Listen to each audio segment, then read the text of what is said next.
Maneka Gandhi Priyanka Gandhi and veterans Maneka Gandhi को इंदिरा का घर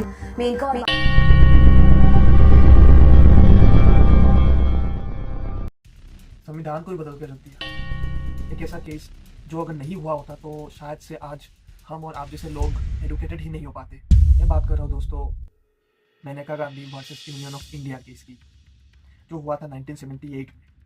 एक छोटा सा पासपोर्ट के रद्द होने को लेकर ये केस हुआ था। क्या हुआ, कैसे हुआ, आगे हम जानेंगे। तो चलो दोस्तों चलते हैं 1978 की तरफ टाइम ट्रेवल करके और देखते हैं कैसे एक आम इंसान की लड़ाई ने संविधान को बहुत हद तक बदला, और जिससे हमारे और आप जैसे लोगों के लाइफ में बहुत चेंजेस आ पाए, जिससे हम और आप आज इस मुकाम पर खड़े हैं और आज हम लोग अपनी ज़िंदगी एक हद तक अच्छे से जी पाए। बात है दोस्तों 1977 की, जब इमरजेंसी ख़त्म होने के बाद एक नए भारत की शुरुआत हो रही थी। मेनका गांधी एक जर्नलिस्ट और इंदिरा गांधी की बहू अपने काम में बिजी थी। एक दिन अचानक उनको एक लेटर मिलता है गवर्नमेंट ऑफ इंडिया से, जिस लेटर में लिखा होता है कि उनका जो पासपोर्ट है वो रद्द कर दिया जाता है। अचानक से आप सोचिए, बिना किसी रीज़न के आपसे आपका पासपोर्ट ले लिया जाए, फेयर नहीं लगता ना। मेनका गांधी ने ये नहीं माना और सुप्रीम कोर्ट में पिटीशन डाल दी गवर्नमेंट के खिलाफ।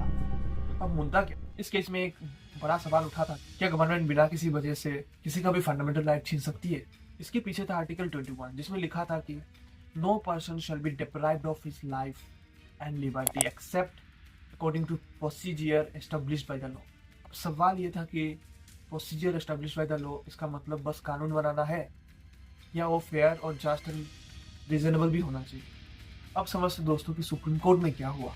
कोर्ट में गवर्नमेंट का कहना था हमने तो बस लॉ फॉलो किया, इतना ही काफ़ी।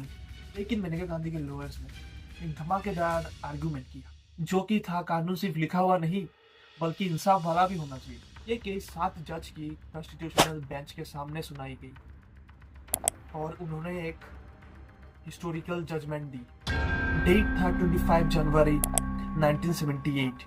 सुप्रीम कोर्ट ने कहा आर्टिकल 21 का मतलब सिर्फ प्रोसीजर फॉलो करना नहीं बल्कि फेयर, जस्ट, रीजनेबल भी है। इसका मतलब सरकार बिना बताए किसी की पर्सनल लिबर्टी छीन नहीं सकती।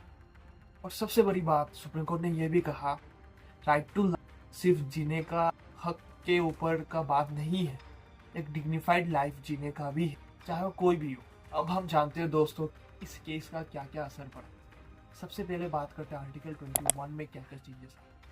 आर्टिकल 21 का दायरा बढ़ा दिया, उसमें एजुकेशन, एनवायरनमेंट, डिग्निटी सब इंक्लूड कर दिया गया।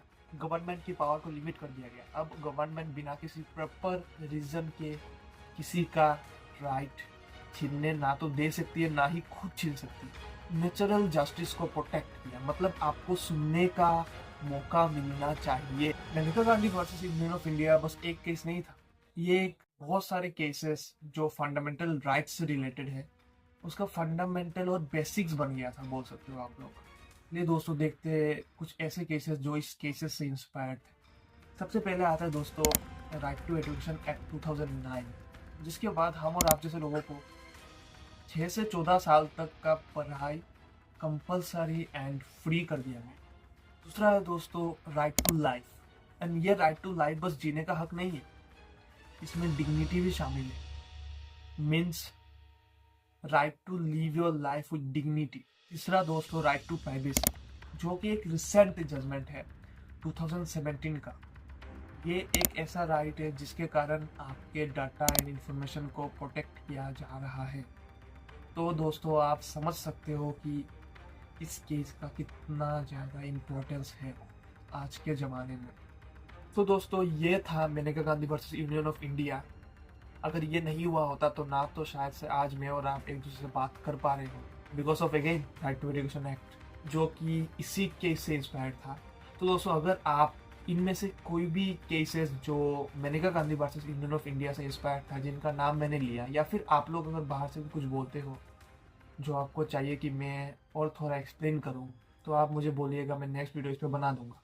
And the most important lesson जो हम इस केस से ले सकते हैं वो ये है कि फॉर माई ओपिनियन में भी, सबके लिए वेरी कर सकता है, वो पर्सन टू पर्सन डिपेंड करता है, बट फॉर माई ओपिनियन कोई भी इंसान को खुद को कभी छोटा नहीं समझना चाहिए। छोटे से छोटा इंसान भी संविधान में बदलाव ला सकता है, बस उसको निडर होकर चलना पड़ेगा और हमेशा कॉन्स्टिट्यूशनली सोचना होगा, लीगली सोचना होगा, तभी जाके एक छोटे से छोटा इंसान भी बदलाव ला सकता है। और उस एक बदलाव के कारण बहुत सारे बदलाव आ सकते हैं, जो हमने आज के वीडियो में देखा। तो दोस्तों मिलते हैं अगले वीडियो पे। अगर अच्छा लगे तो सपोर्ट करना, मैं आपके लिए ऐसे वीडियोस लाते रहूँगा।